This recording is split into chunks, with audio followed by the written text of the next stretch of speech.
নমস্কার বন্ধুরা, সুপ্রভাত। কেমন আছো তোমরা সবাই? আশা করছি তোমরা সবাই খুব ভালো আছো, আর আমিও বেশ ভালো আছি। আমি সোমা, আর আমার ছোট্ট একটি চ্যানেল শখের পরিবারের নতুন একটি ভিডিওতে তোমাদের সকল বন্ধুকে অনেক অনেক স্বাগত আর অনেক অনেক ভালোবাসা জানিয়ে আজকের নতুন একটি ভিডিও আমি শুরু করছি।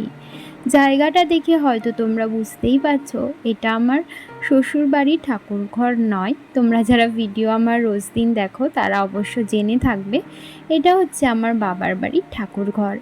তো এটা ছিল জামাই ষষ্ঠীর পরের দিনের ব্লগ। জামাই ষষ্ঠীর পরের দিন সকাল সকাল ঘুম থেকে উঠে চলে এসেছিলাম ঠাকুর ঘরে। যদিও ঠাকুর ঘরে এসে আমার সেরকম কিছু করতে হয়নি, মা সমস্তটা গুছিয়ে রেখে গেছিল। মানে ঠাকুরকে স্নান করানো থেকে শুরু করে ফুল চন্দন সমস্ত কিছু দিয়ে মা সাজিয়ে রেখে গেছিলো, আর গোপালকেও দিয়ে গেছিলো সকালবেলা। আমি শুধু ঠাকুরকে ফল মিষ্টি দিয়ে সেবাটা দিয়ে আরতি করে নিলাম। তো ওদিকে পুজো দেওয়া আমার কমপ্লিট হয়ে গেছে। তারপরে চলে এসেছি রান্নাঘরে, আর রান্নাঘরে এসে দেখছি মা সকালের জন্য করছে চানা আর লুচি বানাবে, আর তারপরে শুরু হবে দুপুরের রান্নাবান্নার আয়োজন।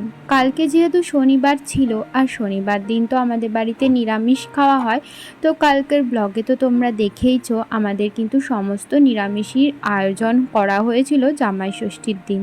তো সেই কারণে আজকে কিন্তু একটু এলাহিই বলতে পারো, আয়োজন শুরু হয়ে গেছে সকাল থেকে।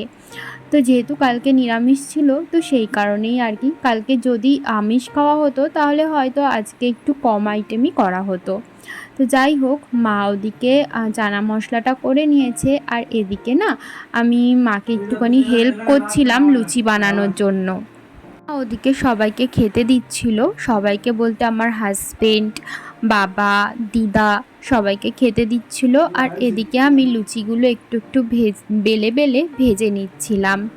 তো যেহেতু মা একাই ছিল, অন্যান্য সময় তো বৌদি থাকে, তো সেই কারণে আমার অতটাও রান্নাঘরে আসতে হয় না। আর এখন তো বৌদিও বাপের বাড়ি গেছে জামাই ষষ্ঠীর জন্য, তো সেই কারণে মা যেহেতু একাই করছিল, তাই আমাকেও কিন্তু মার হাতে হাতে একটু হেল্প করতে হয়েছিল। তবুও বেশিক্ষণ না, একটু বাদেই আমার কাকি চলে এসেছিল। তো কাকি তখন মাকে হেল্প করেছে, আমি সেরকম একটা কিছু করিনি। আমি হয়তো ওই টুকটাক সবজি টবজি কেটে দেওয়া, এটা ওটা ধুয়ে দেওয়া, এগুলোই করেছিলাম। রান্নাটা মেইনলি মা আর কাকিই করেছিল, আর মাংসটা আমার হাজব্যান্ড রান্না করেছিল। তো এদিকে দেখো, আজকে রান্না হবে ইলিশ মাছ, পমফ্রেট মাছ, চিংড়ি মাছ, আর সাথে রয়েছে মাটন। এদিকে দেখো পেঁয়াজগুলো কুচিয়ে নিচ্ছিল হাজবেন্ড আমার, আর আজকে কিন্তু আমার বাবাই বাজার করেছে। আর পমফ্রেট মাছটা আমার হাজবেন্ড কিনেছিল। আমার হাজবেন্ড চেয়েছিল মাংসটা কিনতে, কিন্তু আমার বাবা না অনেক ভোরবেলা সকালবেলা উঠে বাজারে চলে গেছিলো আমার হাজবেন্ড বাজারে যাওয়ার আগেই। তো বাবা বাজার থেকে মাংস টাংস কিনে ফোন করে বলছে যে কিছুই কিনতে হবে না, আমার সব কিছু কেনা হয়ে গেছে, মাছ মাংস। তো আমার হাজবেন্ড তবুও পমফ্রেট মাছটা কিনে এনেছিল, যেহেতু একটা কথা আছে যে জামাই ষষ্ঠীর পরের দিন নাকি জামাইদের বাজার করার নিয়ম, সেই কারণে আর কি। আর এদিকে দেখো কাকি বুনু সবাই চলে এসেছিল, আমরা কিন্তু ওদের জন্যই অপেক্ষা করছিলাম, আমি আর মা। তো কাকিরা আসার পর আমরাও কিন্তু সকালের খাবারটা খেয়ে নিচ্ছিলাম। তো সকালের খাওয়া দাওয়া করে আবারও চলে এসেছি রান্নাঘরে, কারণ দেরি করে লাভ নেই, দুপুরের রান্নাটা তাড়াতাড়ি বসাতে হবে, কারণ অনেক রকমের যেহেতু আইটেম রান্না করতেও একটু টাইম লাগবে। তো ওদিকে মা আর কাকি রান্নাঘরে ছিল, আর এদিকে আমি টমেটো, তারপরে বেগুন, এগুলো সমস্ত কিছু কেটে এখন চলে এসেছি ধোবার জন্য। বেগুনটা হবে ভাজা, আর টমেটোটা দেওয়া হবে মাছ মাংস সমস্ত কিছুতেই, যেহেতু অল্প অল্প করে টমেটো দেওয়া হবে, তাই দেখো অনেকটাই কিন্তু পরিমাণে আমি টমেটো কেটে নিয়েছিলাম। আরও কেটেছিলাম আলুটা আগেই কাটা মানে ধোয়া হয়ে গেছিলো আমার। তো এদিকে দেখো শুরু হয়ে গেছিলো মুষলধারে বৃষ্টি। আজকে কিন্তু প্রচণ্ড পরিমাণে বৃষ্টি হয়েছিল। ষষ্ঠীর দিন তো বৃষ্টি হয়নি, কিন্তু ষষ্ঠীর পরের দিন একদম বৃষ্টি হয়েছিল। দেখতেই পাচ্ছ আমাদের বাড়ির সামনে রাস্তাটা একদম জল, মানে বলতে পারো ছোটোখাটো একটা পুকুর হয়ে গেছে। আমাদের বাড়ির সামনে রাস্তাটায় না একটুখানি বেশি জোরে বৃষ্টি হলেই এরকম জল ভর্তি হয়ে যায়, আবার বৃষ্টি কমে গেলে আপনা আপনি জলটা নেমে যায়।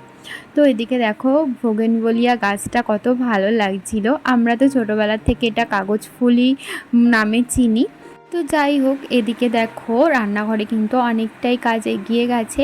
মাছগুলো সমস্তটা ভাজা হয়ে গেছে। মাছগুলো ভাজা হয়ে যাওয়ার পর বেগুনগুলো ভাজা হতে বসিয়ে দিয়েছিল।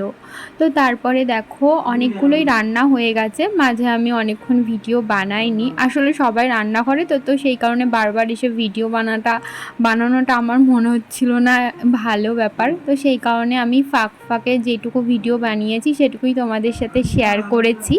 এদিকে চলো তোমাদেরকে দেখিয়ে দিই কী কী রান্না কমপ্লিট হয়েছে। বেগুন ভাজা হয়ে গেছে, আর হয়ে গেছে ডাল করেছিল মাছের মাথা দিয়ে। আর এখানে হয়েছিল চিংড়ি মাছের মালাইকারি। চিংড়ি মাছের মালাইকারিটা দেখছো, একদম দেখে কিন্তু জিভে জল চলে আসছে, তেলটা একদিকে চলে গেছে। আর এদিকে করেছিল ইলিশ মাছটা একদম পাতলা, নুন হলুদ আর কালো জিরে ফোড়ন আর কাঁচা লঙ্কা দিয়ে একদম পাতলা ঝোল করেছিল ইলিশ মাছে, আর কোনো মশলা দিইনি। আর এদিকে দেখো করেছিল পমফ্লেট মাছের তরকারি, তারাও তোমাদেরকে দেখাচ্ছি একটু বাদে। আর তার আগে দেখিয়ে দিই তোমাদেরকে চাটনি। এখানে করেছিল পাকা আম দিয়ে চাটনি, সর্ষে ফোড়ন দিয়ে। আর এদিকে পমফ্লেট মাছটা না ইন্ডাকশানে বসিয়ে দিয়েছিল, কারণ গ্যাসে যেহেতু দুদিকে দুটো চাপানো হয়েছিল, আর তাড়াতাড়ি আরেকটু রান্না করার জন্য ইন্ডাকশানেও কিন্তু কিছু কিছু রান্না মা করে নিয়েছে। দেখো পমফ্লেট মাছটা করা হয়েছিল সর্ষে বাটা, পোস্ত, এই সমস্ত কিছু দিয়ে। সব কটা রান্নাই কিন্তু আজকে বেশ ভালো খেতে হয়েছিল। সব রান্নাই তো হয়ে গেছে, তোমাদেরকে দেখিয়ে দিলাম। এখন সব শেষে রান্না করা হচ্ছে মাটন। আর তোমাদেরকে তো প্রথমেই বললাম মাটনটা রান্না করেছিল আমার হাজব্যান্ড। আমার আগের ভিডিওতে পূজা হালদার কমেন্ট করেছো, দিদিভাই তোমার ভিডিও আমার খুব ভালো লাগে, থ্যাংক ইউ। সোমা বর্মন তুমি বলেছো খুব সুন্দর দিদিভাই, তোমাকেও জানাচ্ছি অনেক ধন্যবাদ। নাকেশ কর্মকার তুমি কমেন্ট করেছো দাদা কোথায় জব করে। এই বিষয়ে কিন্তু আমি আগেই একটা ভিডিও বানিয়ে দিয়েছি যে আমার হাজব্যান্ড কি করে। তো তোমরা অবশ্যই কিন্তু ওই ভিডিওটা দেখে নিও, তাহলে অবশ্যই জেনে যাবে যে আমার হাজব্যান্ড কি কাজ করে। তো যাই হোক, এদিকে কিন্তু রান্নাবান্না কমপ্লিট। তো অন্যান্য দিনের তুলনায় আজকে কিন্তু অনেকটাই তাড়াতাড়ি রান্নাবান্না হয়ে গেছিলো, মানে 3টের মধ্যেই বলতে পারো রান্নাবান্না কমপ্লিট হয়ে গেছে। তো আমাদের বাড়ির জামাইকে দেখো সমস্ত কিছু সাজিয়ে কিন্তু মা খেতে দিয়ে দিয়েছে, মা আর কাকি দুজন মিলে। তো চলো তোমাদেরকে দেখিয়ে দিই কী কী আছে আইটেমে, যদিও তোমাদেরকে আগেই আমি দেখিয়ে দিয়েছি। ডাল, পমফ্লেট মাছ, আর রয়েছিল ইলিশ মাছ, চিংড়ি